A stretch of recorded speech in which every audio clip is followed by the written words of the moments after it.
Madhubani mix रूपम recording studio Madhubani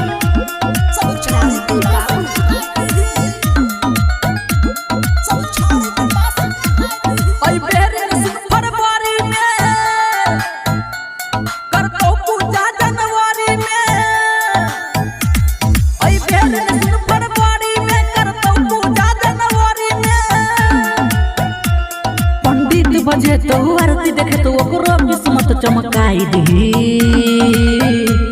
कनी नजर फेर दी मैया के सब छौड़ी के पास कराई दी कनी नजर फेर दी मैया के ओई पगल के पास कराई दी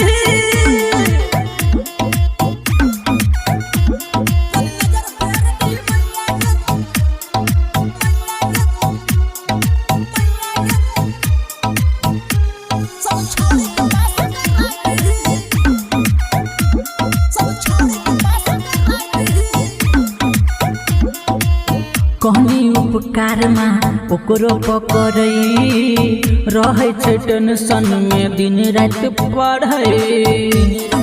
गए तखना आगे कहनी उपकार कर पकड़ई रहे छै टेंशन में दिन रात पढ़ई विद्या दाता सबके माता ओकरो मन के बुझाई दी कनी नजर फेर दी मैया के सब छौड़ी के पास कराई दी कनी नजर फेर दी मैया के सब छौड़ी के पास कराई दी प्रेम से बोलिए सरस्वती मैया की जय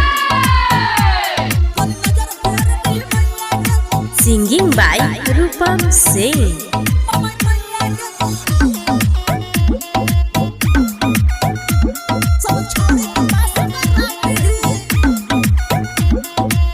तोहरा सकरो बिनती राइटर अजीत तोहरा सुना रूपम गाइब गाइब ई गीत गई मैं सुनो तोरा सकरो बिनती राइटर अजीत रूपम सुनाबो तोरा गाइब कोई गीत साथ में मोहन सबके छै मन जिंदगी में फूल खिलाई दी कनी नजर फेर दी मैया के ओई पगल के पास कराई दी कनी नजर फेर दी मैया के पुजिया के पास कराई दी